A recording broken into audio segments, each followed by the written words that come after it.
आप सभी शिक्षक साथियों को मेरा नमस्कार। साथियों, पदोन्नति की प्रोसेस जो है काफ़ी ढीली चल रही है और काफ़ी समय से जो है पदोन्नति की प्रक्रिया संपन्न नहीं हो पा रही है। पूरे 1 साल होने को है, लेकिन आदेश पर आदेश जारी होते रहे और लिस्टें बनती रहीं, लेकिन पदोन्नति की फाइनल लिस्ट अभी तक पूरी नहीं हो पाई है और ना ही अभी तक सभी जनपदों की पदोन्नति की लिस्ट आ पाई है। और उसका मेन कारण रहा है कि एक संपूर्ण आदेश जो है उच्च स्तर से जारी नहीं किया जाना। उसी प्रकार की समस्याएं जो है अंतर जनपदीय स्थानांतरण में हुई थी, जहां पर भारांक को लेकर के शिक्षकों को काफ़ी समस्याओं का सामना करना पड़ा। और वही उस स्थिति अंतर जनपदीय पारस्परिक म्यूचुअल ट्रांसफ़र, अंतर जनपदीय म्यूचुअल ट्रांसफ़र सभी में यह समस्या देखने को मिली है। अब बात कर लेते हैं, इन सुविधाओं को देने की बात तो काफ़ी की जाती है, लेकिन सुविधाएं किस प्रकार से शिक्षकों को मिल पाती हैं, यह एक बहुत बड़ा प्रश्न है। और हाल ही के समय में जो है ऑनलाइन अटेंडेंस की प्रक्रिया भी आज से कई जनपदों में शुरू की गई है, लेकिन इस प्रकार की जो सुविधाएं हैं शिक्षकों को पहले वो नहीं दी जा रही। इसी को लेकर के शिक्षकों की ओर से जो है लगातार ऑनलाइन हाजिरी का विरोध भी किया जा रहा है।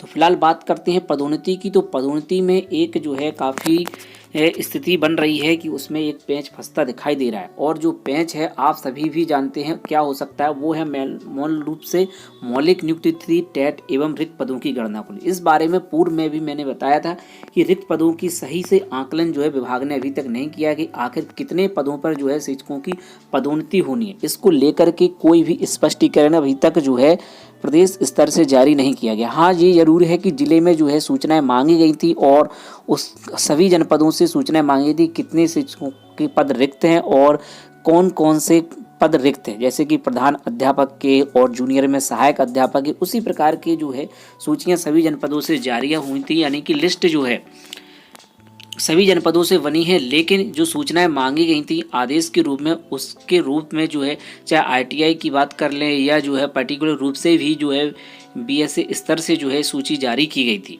यानी कि आदेश में ये बताया गया था कि कौन से पोस्ट पर कितने रिक्त इस समय चल रहे हैं, कौन से पोस्ट पर अध्यापकों की नियुक्ति नहीं है या वहाँ पर कितने पद खाली हैं। इसको लेकर के सभी जनपदों से आदेश जारी किए गए थे, यानी कि सूचना प्रदान की गई थी। लेकिन अभी तक कोई फाइनली लिस्ट नहीं जारी की गई है। जिस प्रकार से अंतर जनपदीय ट्रांसफ़र में लिस्ट जारी की गई थी कि जो है किस जनपद में कितनी सीटें रिक्त हैं, फिर बाद में चल करके उसमें विवाद हुआ था, लेकिन यहाँ पर प्रमोशन में इस प्रकार की कोई भी लिस्ट अभी तक जारी नहीं की गई है। तो अभी 2 जनपदों से अपडेट मिल रही है, आप यहाँ देख सकते हैं। शिक्षकों की पदोन्नति में फंसा पेंच, मांगे दिशा निर्देश। जी हाँ, इसी प्रकार के जो है न्यूज़ अपडेट कई जनपदों से लगातार आ रही है और इसी वजह से अभी तक सभी जनपदों की सूची जारी नहीं हो सकी है। बेसिक शिक्षा विभाग के शिक्षकों की पदोन्नति में पेंच फंस रहा है। अभी यह साफ नहीं हो रहा है कि आखिर पदोन्नति के लिए शिक्षकों किन मानकों के आधार पर चयन किया जाएगा। देखिए, अभी तक यह भी स्पष्ट नहीं है कि किन मानकों के आधार पर शिक्षकों का चयन किया जाएगा, क्योंकि यह निश्चित रूप से उच्च स्तर से इसी में गड़बड़ी है। इसे ध्यान में रखते हुए बीएसए ने सचिव बेसिक शिक्षा विभाग से मार्गदर्शन मांगा है। बेसिक शिक्षा परिषद के अधीन जूनियर विद्यालयों में कार्य सहायक शिक्षकों शिक्षिकाओं की पदोन्नति होनी है। पदोन्नति के लिए पात्र शिक्षकों की सूची पोर्टल अपलोड कर दी गई। गठित चयन समिति पत्रावली अनुमोदन के लिए जिलाधिकारी समक्ष प्रस्तुत कर दी गई है, जिस पर 9 नवंबर को अनुमोदन प्राप्त हो गया। इसके बाद पदोन्नति प्रक्रिया को पूर्ण करने के लिए समिति की बैठक भी हुई है। यह खबर आप जो है हाथरस से है। वहीं आप बात करें कि इस बैठक में कुछ बिंदुओं पर सचिव बेसिक शिक्षा परिषद से मार्गदर्शन प्राप्त करने पर सहमति बनी। इन बिंदुओं में पूछा गया कि पदोन्नति प्रक्रिया में क्या मानक रखा जाए।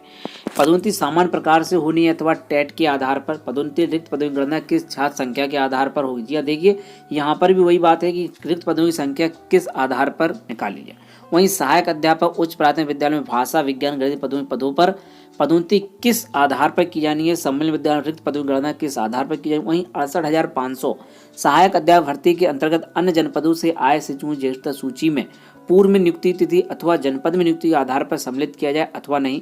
बीएसए उपेंद्र गुप्ता जी ने इस सभी बिंदुओं पर सचिव बेसिक शिक्षा परिषद से मार्गदर्शन मांगा है। तो देखिए, यहाँ पर कई सारे पॉइंट निकल करके आए। पहला पॉइंट आप इम्पोर्टेंट, जो कि 68,500 सहायक अध्यापक शिक्षक जो कि पूर्व जनपद से जो है अब अपने नए जनपद में जा चुके हैं, उनकी मौलिक नियुक्ति किस प्रकार से हो। वहीं कितने पद रिक्त हैं और किस प्रकार से पदोन्नति की लिस्टें बनाई जाएं। टेट के आधार पर बनाए जाए या कौन सी प्रक्रिया इसमें अपनाई जाए, उसको लेकर के भ्रम की स्थिति इस समय पूरे सभी जनपदों में है और सभी जनपदों में एक रूपता यहाँ पर देखने को नहीं मिलेगी। आप सभी जनपदों की लिस्टें आप देखें तो निश्चित रूप से एक रूपता देखने को आपको यहाँ पर नहीं मिलने वाली। एक और जनपद से अपडेट है, उसी प्रकार से यह खबर झांसी जनपद से जिला विशेष अधिकारी झांसी सेवा में सचिव उत्तर प्रदेश विषय परिषद प्रयागराज के लिए 18/11/2023 का आदेश है। आप विषय देखें तो उत्तर प्रदेश विषय परिषद के अधीन जूनियर बेसिक विद्यालय में कार्य शिक्षकों की पदोन्नति हेतु 68,500 नियुक्त वर्ष में MRC के अंतर्गत आए अध्यापकों में वरिष्ठतम निर्धारित किए जाने हेतु मार्गदर्शन मांगा गया है। यहाँ पर महोदय उपयुक्त विषयक उत्तर प्रदेश प्राथमिक शिक्षक झांसी के पत्रांक दिनांक 17/11/2023 का संदर्भ ग्रहण करने का कष्ट करें, जिसके द्वारा पदोन्नति प्रक्रिया में सहायक अध्यापक शिक्षक भर्ती 68,500 वर्ष 2018 मान्य उच्च न्यायालय के आदेश पर आपके आदेश क्रम में MRC मेरिटोरियस रिजर्व कैटेगरी के तहत नवीन जनपद में तैनाती तिथि से वरिष्ठता निर्धारित के निर्देश दिए गए। मान्य उच्च न्यायालय ने वरिष्ठता प्रकरण में संबंधित याचिका में दिनेश सिंह बनाम उत्तर प्रदेश सरकार प्रकरण में संबंधित शिक्षकों की वरिष्ठता उनकी मौलिक प्रथम नियुक्ति तिथि से करने का अनुरोध किया गया। कृपया MRC के अंतर्गत जनपद झांसी में सहायक अध्यापक पद पर कार्यभार ग्रहण करने वाले अध्यापकों की वरिष्ठता का निर्धारण जनपद में कार्यभार ग्रहण करने तथा प्रथम नियुक्ति तिथि से किन से किए जाने समय मार्गदर्शन प्रदान करने का कष्ट। देखिए यहाँ पर 68,500 के जो शिक्षक है उनसे संबंधित मार्गदर्शन यहाँ पर मांगा गया है और उसी प्रकार से कई जनपदों में इसी को लेकर के अब मार्गदर्शन मांगा जा रहा है। तो आप ये निश्चित रूप से समझ लें कि अब डेट फिर से बढ़ने वाली है और आज देर रात तक इसका आदेश आने की पूरे चांसेस बन रहे हैं। वहीं इसकी वेबसाइट की ओर चलते हैं, वहाँ पर भी देखते हैं कितने जनपदों की अभी तक सूची जारी की जा चुकी है। तो आप वेबसाइट पे देख सकते हैं बेसिक परिषद .upsdc.gov.in आप गूगल पे लिख दें तो वहाँ पर देखिएगा जनपद बार VSA कार्यालय द्वारा अपलोड की गई ज्येष्ठता सूची।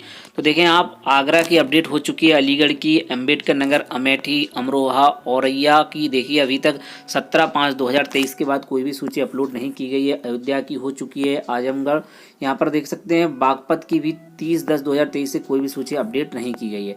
नीचे आप जनपदों की देखते जाएं, यहाँ पर बरेली, बस्ती, बहराइच, बिजनौर, बुलंदशहर में देखिए अभी 19/5/2023 से जो है यहाँ पर कोई भी हलचल नहीं है, यानी कि यहाँ पर कोई भी अपडेट सूची नहीं है। वहीं फर्रुखाबाद में भी जो है 19/5/2023 से कोई भी सूची अपलोड नहीं की गई और फतेहपुर है। इसके बाद आप देखें गौतम बुद्ध नगर में 30/10/2023 से कोई भी सूची नहीं डाली गई और हापुड़ में भी कोई भी अपडेट यहाँ पर नहीं किया गया।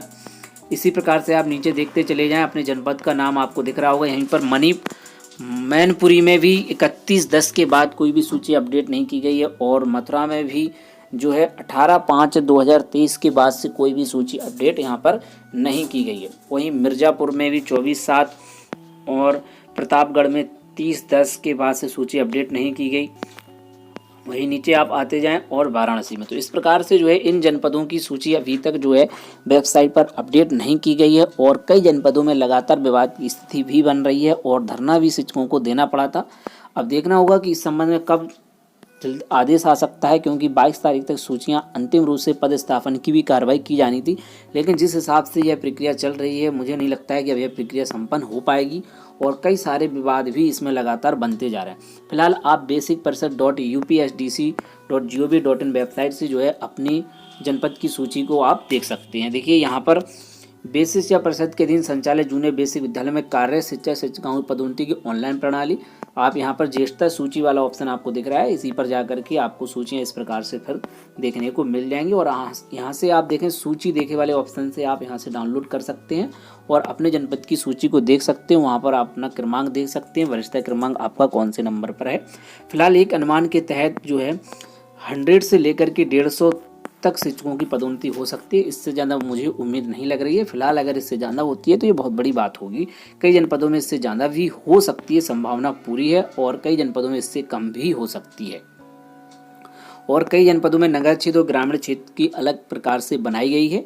अब देखना होगा किस प्रकार से जो है पदोन्नति इसमें की जाती है। नगर क्षेत्र की अलग होती है, ग्रामीण क्षेत्र की अलग होती है, क्योंकि अभी तक कोई भी स्पष्ट मार्गदर्शन नहीं दिए गए हैं। इसी को लेकर के भ्रम की स्थिति है, इसी वजह से इतना इसमें समय लग रहा है।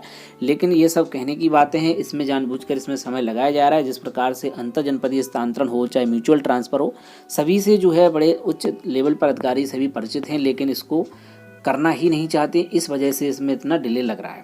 तो साथियों आज की अपडेट में बस इतना ही। ऐसे ही इंपॉर्टेंट अपडेट के लिए आप हमसे जुड़ सकते हैं। शिक्षा विभाग यूट्यूब चैनल को सब्सक्राइब कर लें, जहाँ पर आपको शिक्षकों से संबंधित महत्वपूर्ण अपडेट दी जाती है, चाहे पदोन्नति संबंधित हो, ट्रांसफर से रिलेटेड हो या बेसिक विभाग में कोई भी नई अपडेटेशन चलती है उसकी जानकारी आपको समय समय पर चैनल पर मिल जाएगी। साथ ही आप हमसे व्हाट्सएप ग्रुप और टेलीग्राम ग्रुप के माध्यम से भी जुड़ सकते हैं, जिसका लिंक आपको डिस्क्रिप्शन बॉक्स में मिल जाएगा। तो साथियों मिलते हैं किसी नेक्स्ट वीडियो में नई अपडेट के साथ, नई जानकारी के साथ। जय हिंद।